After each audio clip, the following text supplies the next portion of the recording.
నమస్తే, నేను మీ Gopi. Welcome back to our channel. ఈరోజు మన దోసరికి ప్రముఖ నిర్మాత నటికుమార్ గారు ఉన్నారు. సార్ సార్ అంగరంగ వైభవంగా అమరావతి ప్రాంతంలో చంద్రబాబు గారి ప్రమాణ స్వీకారం అయిపోయింది. సో ఇందులో భాగంగా చాలా మంది ప్రముఖులు అయితే వాళ్ళు పిలిచారు. బట్ అందులో భాగంగా జూనియర్ ఎన్టీఆర్ గారిని, కళ్యాణ్ రామ్ గారిని వీళ్ళని కూడా ఇన్వైట్ చేశారు. బట్ వాళ్ళు ఎందుకు రాలేదంటారు ఈ ప్రమాణ స్వీకారానికి? ఇప్పుడు ఒక మంచి కార్యక్రమం రాష్ట్ర అభివృద్ధి కోసం అందరినీ కలుసుకెళ్ళాలి. పాత కక్షలు కానీ ఇది ఇప్పుడు ఒక గవర్నమెంట్ ఎప్పుడైతే వస్తుందో గవర్నమెంట్ వేరు, పార్టీ వేరు. గవర్నమెంట్ వచ్చేటప్పుడు అందరూ మనవాళ్ళే. జగన్మోహన్ రెడ్డి గారిని పిలిచారు, పక్క పార్టీ, నా పార్టీ, నీ పార్టీ అందరినీ పిలుచుకొచ్చారు.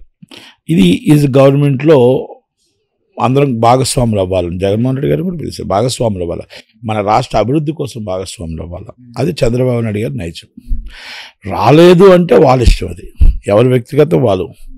ప్రోటోకాల్ పెట్టారు, అన్నీ పెట్టారు. అందరూ వచ్చిన వాళ్ళందరికీ కూడా స్వాగతం పలికారు. పర్ఫెక్ట్గా అన్ని రూమ్స్ కానీ అన్ని అరేంజ్ చేసి అంతా వచ్చారు. మెగా ఫ్యామిలీ వచ్చారు, అందరూ వచ్చారు. కొంతమంది రాలేదు, వాళ్ళకి ఇష్టం లేక రాలేదా, ఇష్టం ఉండి రాలేదా, పని లేక పని ఒత్తిడి వల్ల రాలేదా, రాష్ట్ర అభివృద్ధి చెందాలని చెప్పేసి ఇక్కడి నుంచి ఆకర్షిస్తామని అనుకున్నారా? ఇండస్ట్రీ, మా సినీ ఇండస్ట్రీ బాగుండడం కోసం మన సినిమా ఇండస్ట్రీ కొంతమంది వచ్చారు, కొంతమంది రాలేదు. ఎవరు ఇష్టం? కొంతమందికి ముఖం చెల్లక రాలేదా? అయ్యో చంద్రబాబు నాయుడు గారిని అరెస్ట్ చేసేటప్పుడు మనం ఎవరో ఏ ముఖం పెట్టుకుని వెళ్తాం, చంద్రబాబు అరెస్ట్ చేసేటప్పుడు ఒక్క మాట కూడా మనం అనలేదు. మొహం చల్లని వాళ్ళు ఎవరంటారు? ఎవరంటారు? దాన్ని ఏదో పేరు పెట్టి చెప్పకూడదు ఏంటి? ఆ రోజు చంద్రబాబు నాయుడు గారిని అరెస్ట్ చేసేటప్పుడు నేను సినీ ఇండస్ట్రీ అనట్లేదు, వ్యక్తిగతంగా కూడా ఆయనకి బాగా సన్నిహితులు, స్నేహితులు, సినీ ఇండస్ట్రీ అవ్వచ్చు, అందరూ కూడా బాగా కావాల్సిన వాళ్ళు. ఉదయం లెగిస్తే ఇప్పుడు చీఫ్ మినిస్టర్ రేపు వెళ్ళిపోయి పంచి కట్టుకుని కూర్చొని చెల్లెమ్మ టీ పెట్టు, అన్నయ్య అక్క టీ పెట్టు, అక్క నాకు బాబా ఇది ఇవ్వు అని అనుకున్న వాళ్ళందరూ కూడా ఎందుకు మామయ్య నాకు అది ఇవ్వు, అక్కయ్య నాకు అది ఇవ్వు అనుకున్నారు. అందరూ కూడా ఎందుకు ఆ రోజు స్పందించలేకపోయారు, ఆయన కష్టాన్ని స్పందించలేకపోయారు. ఈరోజు ఒక్కొక్కరు కళ్ళంట నీరు వచ్చింది. ఒక చంద్రబాబు నాయుడు గారిని ఆయన పవన్ కళ్యాణ్ గారు మాట్లాడుతూ ఉంటే, పవన్ కళ్యాణ్ గారు ఆ రోజు నిలబడ్డ ఒక ఇంటి ఏ మాట మంచి కన్నాడో చెడు కన్నాడో జగన్మోహన్ రెడ్డి గారు, కానీ మీ దత్తపుత్రుడు అంటే నిజంగా పెద్ద కొడుకులాగే అలాగే నిలబడ్డాడు. అలాగే ఒక మాటకి నిజాయితీకి నిలబడి ఈరోజు కూడా అదే నిన్నంతా ఆ సన్నివేశాలన్నీ కూడా అద్భుతంగా చంద్రబాబు నాయుడు గారికి వెన్నుదన్నుగా ఉన్నాడు. నాట్ ఓన్లీ ఏంటంటే అందుకే అంటారు కులమత భేదాలు లేవు మనకి, రిలేషన్స్ కంటే మనల్ని గౌరవించే వాళ్ళే రిలేషను, మనల్ని అభిమానించే వాళ్ళే రిలేషను. కష్టాల్లో వచ్చేవాడే దేవుడు. సుఖంలో ఉండేటప్పుడు చుట్టాలంతా వస్తారు, కష్టాల్లో ఉండే బదులు స్నేహితుడు వస్తాడు. కష్టంలో స్నేహితుడు వస్తాడు, సుఖంలో చుట్టాలు వస్తారు, అన్ని చక్కబెట్టడానికి. పెళ్ళిళ్ళు అంటాం కదా, పెళ్ళిళ్ళు అలాగా కష్టాల్లో వచ్చిన వాళ్ళు ఎవరు అనేది గుర్తుంచుకోవాల్సిన బాధ్యత కూడా మన మీద ఉంటుంది. గుర్తుంచుకోలేకపోతే దానికి కూడా అంటే అది కృతజ్ఞత భావం ఉండదు. కనుక ఆ కృతజ్ఞత భావం చంద్రబాబు నాయుడు గారికి, లోకేష్ గారికి బాగా ఉంది. ఆయన తెలుసుకున్నారు. ఆ మార్పు మన మినిస్టర్లు అందరిలో తెలిసింది. ఎవరెవరు మినిస్టర్ని పెట్టాలో, ఎలా చేయాలో, యూత్కి ఎక్కడ ఇవ్వాలో, మొత్తం టోటల్గా రామ్మోహన్ నాయుడు గారికి సెంట్రల్ ఎలాగో, బ్రహ్మసాని చంద్రశేఖర్ గారికి ఎలాగివ్వాలో, అక్కడి నుంచి మొత్తం టోటల్గా కందులు దుర్గేష్ అనేది జనసేన, అలాగే నాదెండ్ల మనోహర్ గారికి, అలాగే అక్కడ కురుబు అక్కడ ప్రజల సునీత గారిని కూడా పక్కన పెట్టి, అక్కడ సత్యదేవ్ అందరినీ కూడా పక్కన పెట్టి, ధర్మవరం ఎమ్మెల్యే అది బీజేపీకి ఇస్తూ మళ్ళీ ఇంకొక ఎమ్మెల్యే కురుబు ఎమ్మెల్యే ఆమె వనిత గారికి ఇచ్చారు. వనిత అనుకుంటా, వనిత పేరుంది, ఆమెకి ఇచ్చారు. అక్కడి నుంచి ఇక్కడ మార్కు గంటా శ్రీనివాసరావు గారిని పక్కన పెట్టి అక్కడ వంగలపూడి అనిత గారికి ఇచ్చారు.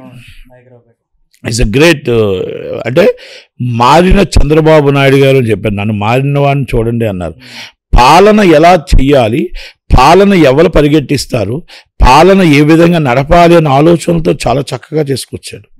మీరు ఒక చెట్టుబల్జీ నియోజకవర్గం వాసంశెట్టి సుభాష్ ఇస్ యూత్కి టీజీ భరత్ అంటే యూత్ అంటే వీళ్ళంతా ఏంటంటే ఒక ఎంఆర్ ఫారూక్ గారు ఇస్ సీనియర్ మంత్రి అనుకోండి, అలాగ అందరికీ కూడా చాలా చక్కగా ఇచ్చాడు. రాయచోటి రాంప్రసాద్ రెడ్డి గారు ఫస్ట్ టైం గెలిచాడు. అంటే ఇక్కడ ఈ మార్కు కనబడుతుంది. చంద్రబాబు నాయుడు గారు పాలనలో యూత్ అంటే రేపు మన ఆంధ్రప్రదేశ్ టెక్నాలజీ ఏ విధంగా తీసుకెళ్ళాలి, రాజధాని ఏ విధంగా తీసుకెళ్ళాలి, మన తిరుపతి పుణ్యక్షేత్రాన్ని ఏ విధంగా డెవలప్ చేయాలి, అలాగే విశాఖపట్నం ఆర్థిక రాజధానిగా ఏ విధంగా డెవలప్ చేయాలి is a great achievement. Is Kondapalli Srinivas గారు ఆయనకి మినిస్టర్ ఇచ్చారు. గుమ్మడి సంజయ్ రాణి గారు ఆమెకు మినిస్టర్ ఇచ్చారు ఎస్టీ. ఇవన్నీ అచ్చెన్నాయుడు గారు ఇస్ ఆల్రెడీ కంపల్సరీ ఆయన అధ్యక్షుడు కాబట్టి ఇవన్నీ ఇచ్చారు.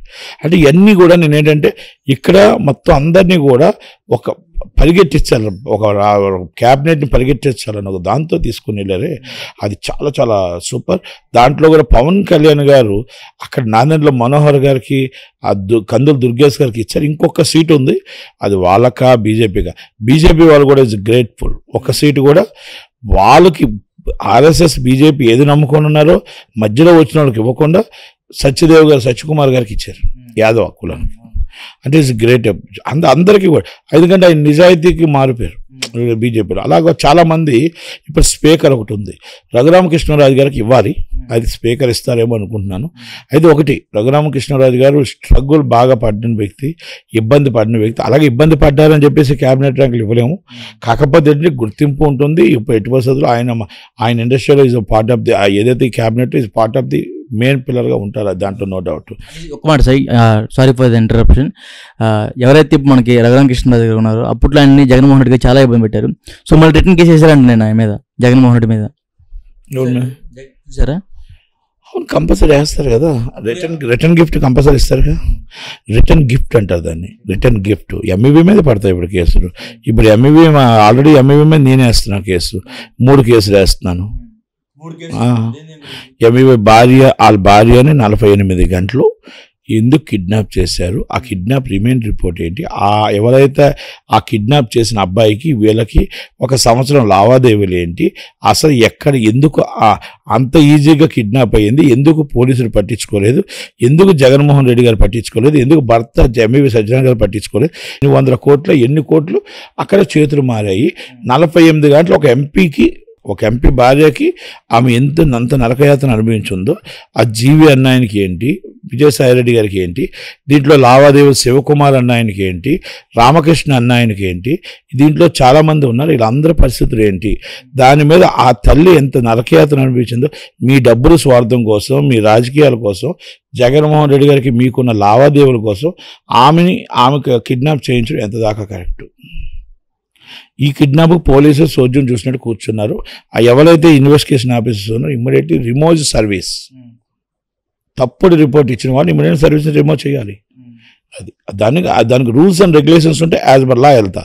రెండోది, మిషనరీ ప్రాపర్టీ 2000 కోట్లు ప్రాపర్టీ తీసుకున్నాడు. ఆ ప్రాపర్టీ ఎవరెవరికి పంచుతున్నాడు, ఎవరెవరికి ఉంది, జగన్మోహన్ రెడ్డి గారికి ఏం వాటా ఉంది, భారతమ్మకి ఏం వాటా ఉంది, విజయసాయిరెడ్డి గారికి ఏం వాటా ఉంది, వైవి సుబ్బారెడ్డి గారికి ఏం వాటా ఉంది, ఎంఈవి సజ్జనార్ గారికి ఏం వాటా ఉంది, ఎక్కడెక్కడ ఈ లావాదేవీలు వెళ్ళాయి, అసలు ఈ లావాదేవీల నుంచి మిషనరీ ప్రాపర్టీ ఎందుకు గవర్నమెంట్కి చెందాల్సిన ప్రాపర్టీ వాళ్ళ చేతికి ఎలాగెళ్ళింది. ప్రత్యున్మ గారు ఆల్రెడీ మాకు పర్మిషన్ ఇచ్చేటప్పుడు బొత్స సత్యనారాయణ గారు మున్సిపల్ మినిస్టర్ ఉంటారు, ఆమె మళ్ళీ క్యాన్సిలేషన్కి పెట్టిందని ఆమె ఎందుకు ట్రాన్స్ఫర్ చేశారు. లక్ష్మీరాజా గారు అనే కమిషనర్ వచ్చారు, ఆయన వచ్చి మళ్ళీ ఎందుకు పర్మిషన్లు ఇచ్చారు. అక్కడ ఉన్న ఎవరైతే ఉన్నారో సిటీ ప్లానర్లు వీళ్ళంతా ఉన్నారు, ఎంతమంది దాని మీద దాచుకున్నారు, ఎన్ని 100 కోట్లు మారాయి, ఆ కోట్లు కూడా బయటకు రావాలా. ఇది ఎంఈవి సత్యనారాయణ చరిత్ర. ఇలాంటివి మొత్తం టోటల్గా దాదాపు ఎంఈవి సత్యనారాయణ 5,000 కోట్లు స్కామ్లు కనబడుతున్నాయి. 5,000 కోట్లు ఓన్లీ విశాఖపట్నంలో. కనుక అది చాలా పెద్ద చరిత్ర. అది కనుక ఆ డబ్బు ఎక్కడికి వెళ్ళింది, అది ఎంఈవి ఒక్కడే కాదు, తిమింగలాలు ఇంకా ఉన్నాయి. ఆ తిమింగలాలు జగన్మోహన్ రెడ్డి అవ్వచ్చు, భారతమ్మ అవ్వచ్చు, విజయసాయిరెడ్డి అవ్వచ్చు, వైవి సుబ్బారెడ్డి అవ్వచ్చు, లేకపోతే ఇంకో తిమింగలాలు అవ్వచ్చు, మేబీ బొత్స సత్యనారాయణ గారు అవ్వచ్చు. ఈ మొత్తం టోటల్గా ఎలక్షన్స్కి ఫండ్ విశాఖ ఉత్తరాంధ్ర జిల్లాలకు ఆయన పెట్టాడు అంటున్నారు ఫండ్. అది ఎక్కడి నుంచి వచ్చింది, ఎలాగొచ్చింది, ఎక్కడి నుంచి చేరుడు మారాయి,